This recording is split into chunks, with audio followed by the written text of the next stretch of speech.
असदुद्दीन ओवैसी जो हैं वो कोई भाई, उन्हें सरकार थोड़े बनानी, उन्हें हिंदू मुस्लिम में दुफाड़ करना। अच्छा। और ये हिंदुस्तान तब आज़ाद हुआ था ना, तो ये असदुद्दीन ओवैसी के नारों से नहीं हुआ था। असदुद्दीन ओवैसी साहब ये बीजेपी की ही बी टीम होकर काम कर रहे हैं। सीधा सीधा बीजेपी को ही फायदा पहुंचा रहे हैं। अच्छा, ये जाता है कि अखिलेश यादव मुसलमानों के रहनुमा बनते हैं, उनसे अपने ही पार्टी के कद्दावर नेता जो हैं आजम खान साहब, उनको तो छुड़वाया नहीं गया, उनके लिए तो सड़कों पे आया नहीं गया, एहतजाज किया नहीं गया, और मुसलमानों के लिए क्या बोलेंगे? इसलिए मुसलमानों के लिए सबसे बेहतरीन ऑप्शन जो है वो ओवैसी साहब ही है। देखिए, लोग उनके बहकावे से तंग आ चुके हैं, सब लोग समझ चुके हैं। अब ये बहकाव में ओवैसी साहब के आने वाले नहीं हैं। भाई आरएस हिंदू का भला चाहती है, आप मुसलमान का, तो पता ये चल रही है हिंदू मुसलमान के बीच में जो खाई पैदा कर रहे हैं आप दोनों कर रहे हैं। अच्छा। वो बीजेपी हो या असदुद्दीन ओवैसी साहब हो।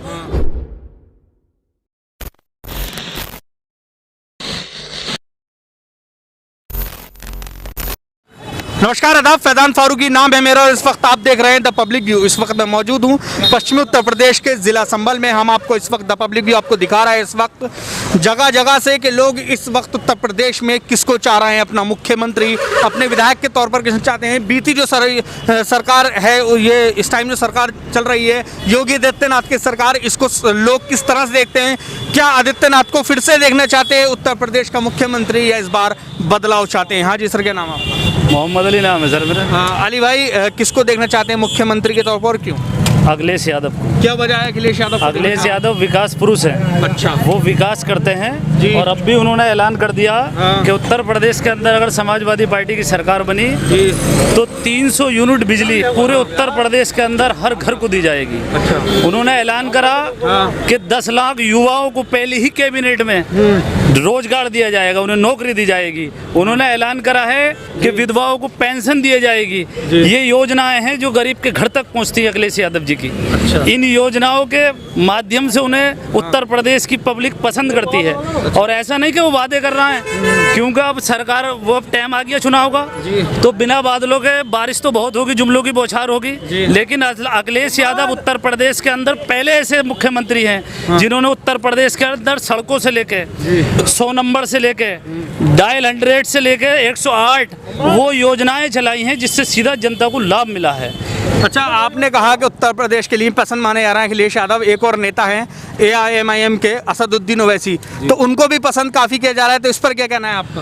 वो असदुद्दीन ओवैसी जो हैं वो कोई भाई, उन्हें सरकार थोड़े बनानी, उन्हें हिंदू मुस्लिम में दुफाड़ करना। अच्छा। और ये हिंदुस्तान तब आज़ाद हुआ था ना, तो ये असदुद्दीन ओवैसी के नारों से नहीं हुआ था। अच्छा। ना मोदी के नारों से हुआ था, ना योगी के नारों से हुआ था। हिंदुस्तान से अंग्रेज तब हिंदुस्तान छोड़ के भागा था जब हिंदुस्तान के हिंदू ने, मुसलमान ने, सिख ने एक थाली में खाना खाया था। अच्छा। तब उसे लगा था कि अब मेरे हिंदुस्तान के अंदर पैर नहीं जमने वाले हैं। अच्छा। और आज हम यही चाहते हैं कि हिंदुस्तान के अंदर सेकुलर सरकार बने, अखिलेश यादव मुख्यमंत्री बने, नफरत का दौर ख़त्म हो, मोहब्बत का दौर लौट के आए, मोहब्बत की हवाएं चले। और ये जब तक रहेंगे हिंदू मुस्लिम करने वाले, देश का भला नहीं, देश का बेड़ा गर्क कर देंगे।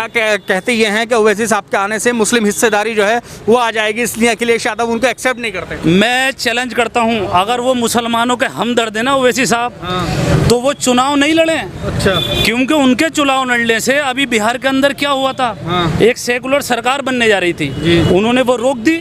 अगर उन्हें मुसलमानों से उत्तर प्रदेश के हमदर्दी है तो अखिलेश यादव से जाके मिले और उनसे कहें कि मैं चुनाव नहीं लड़ूंगा, मैं आपको सपोर्ट करूंगा, लेकिन आप मुसलमानों के मुद्दे रखें उनसे। अच्छा। कि जो मुसलमानों की मांग है वो मानेंगे, इस बहस पे करें ना। बहस ये क्या कर रहे हैं, 100 सीटें लड़ ली, 50 सीटें लड़ ली, 5-5 हज़ार के उनके कैंडिडेट होंगे, वो मुसलमान विधायक हराएंगे, मुसलमान 5-5 हज़ार वोट उन्हें मिल जाएगा, तो नुकसान किसका होगा? एक सेकुलर सरकार बनने से रुकेगी और वो सीधा सीधा फायदा भाजपा को पहुंचेगा। अच्छा, यानी कि ओवैसी साहब के आने से भाजपा को फायदा पहुंचेगा। और उन्होंने बिहार में पहुंचा दिया, जीता जिंदा जागता सबूत है। अच्छा। जो वो बिहार के अंदर करके आए, लेकिन उसी का पलटिए बंगाल के अंदर उनका खाता नहीं खुला। बंगाल के मुसलमान ने और वहाँ के हिंदू ने एक तरफा वोट करा है और वहाँ जो है सरकार ममता दीदी की बनी। आज ऐसे ही उत्तर प्रदेश में जो चुनाव होने जा रहा है, पूरा हिंदुस्तान का जो अमन पसंद लोग हैं वो अखिलेश यादव की तरफ देख रहा, और जो है हिंदुस्तान के जो उत्तर प्रदेश के मुसलमान की तरफ देख रहा कि ये किधर जाएगा।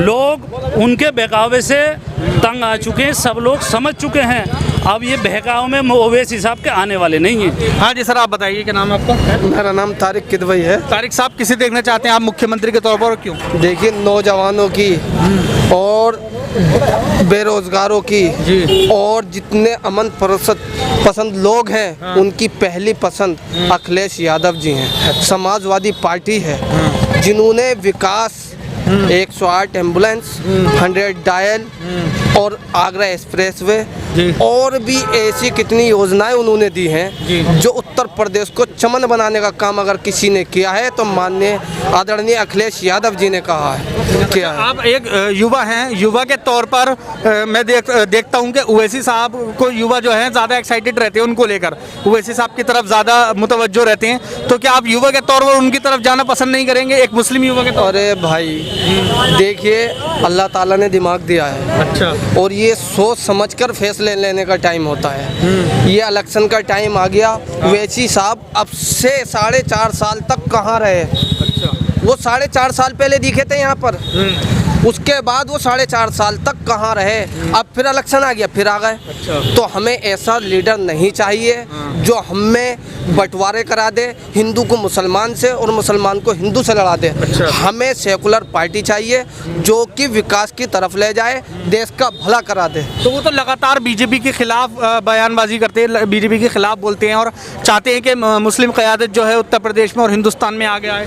देखिए, कायदे मिल्लत जनाब आजम खान साहब जैसा लीडर यूपी में नहीं, पूरे हिंदुस्तान में नहीं है। आजम खान साहब पर थोड़ा सा बोलने के लिए थोड़ा बोले थे तो उनको जेल में डाल दिया जाता है। ये कितना उल्टा सीधा बोलते हैं बीजेपी के खिलाफ। कभी इन पे कोई केस लगता है? नहीं लगता, क्योंकि ये खुद बीजेपी की बी टीम है। कौन?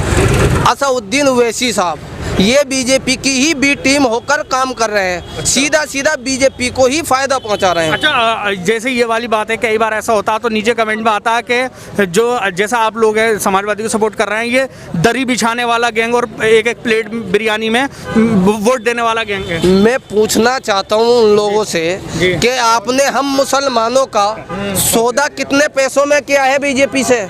कम से कम ये तो बता दो, हमारे वोटों की क्या कीमत ली है जो आप सीधा बीजेपी को टारगेट करते हैं। अच्छा सुन लीजिए, आरएसएस में और बीजेपी में क्या फर्क है भाई? आरएसएस हिंदू का भला चाहती है, आप मुसलमान का। तो पता ये चल रही है हिंदू मुसलमान के बीच में जो खाई पैदा कर रहे हैं आप दोनों कर रहे हैं। अच्छा। वो बीजेपी हो या असदुद्दीन ओवैसी साहब हो, हमें हिंदू मुस्लिम सिख ईसाई चारों आपस में भाई भाई हैं। हमें तो हिंदुस्तान को अगर आगे बढ़ाना है तो चारों को मिलकर रहना होगा, और जब मिलकर रहेंगे तो हिंदुस्तान आगे बढ़ेगा। अगर हम आपस में बैठ जाएंगे तो कहीं ना कहीं दूसरे को फायदा पहुंचेगा। हमें यहाँ पर वो सेकुलर पार्टी चाहिए जो हिंदू मुसलमान को साथ लेकर चले। हमें ऐसी पार्टी नहीं चाहिए। हमारे रहनुमा आजम खान साहब हैं, इकबाल महमूद साहब हैं, 6 बार से विधायक हैं वो, और 7वीं बार इंशाल्लाह बनने ये जाता है कि अखिलेश यादव मुसलमानों के रहनुमा बनते हैं, उनसे अपने ही पार्टी के कद्दावर नेता जो हैं आजम खान साहब, उनको तो छुड़वाया नहीं गया, उनके लिए तो सड़कों पे आया नहीं गया, एहतजाज किया नहीं गया, और मुसलमानों के लिए क्या बोलेंगे? इसलिए मुसलमानों के लिए सबसे बेहतरीन ऑप्शन जो है वो ओवैसी साहब ही है। देखिए, केस लगा दी उन्होंने और जीटी पे रिपोर्ट चढ़ गई। अब वो सिर्फ कानून के दायरे से ही तो कानूनी लड़ाई लड़ी जाएगी, ना कि सड़कों पर आने के बाद। बीजेपी को तो आप जानते हैं, बेगुनाहों को जेल में डाल दिया है। आजम खान साहब ने कौन सा गुनाह किया था साहब? किसी की बकरी चुराई थी, मुर्गी चुराई थी? ऐसे काम करेंगे आजम खान साहब? लेकिन उनको फंसाया गया है। अब उस जाल को तोड़ा जाएगा इंशाअल्लाह। जब 2022 में समाजवादी की सरकार बनेगी ना, एक एक चीज़ का बदला लिया जाएगा। हाँ जी सर, आप बताइए क्या नाम आपका? हाजी मुदस्सिर मेरा नाम है जी। किसे देखना चाहते हैं आप मुख्यमंत्री और क्यों? क्या तवक्को है आपके आने वाले मुख्यमंत्री से? अखिलेश यादव भी मुख्यमंत्री बनेंगे जी, और इंशाल्लाह बहुत बढ़िया सेकुलर आदमी है। हाँ। समाज के लिए भी और सब दलों के लिए। अच्छा। हाँ, और ओवैसी साहब का रहा अच्छा। मतलब मिलजुल के मुसलमान समाजवादी से सरकार वो करें बिल्कुल, इसी में बढ़िया रहेगा। अच्छा, हाँ, अकेले आएंगे तो बढ़िया नहीं रहेगा। ना ना, सबसे मिल के चलें जब भी बढ़िया रहेगा।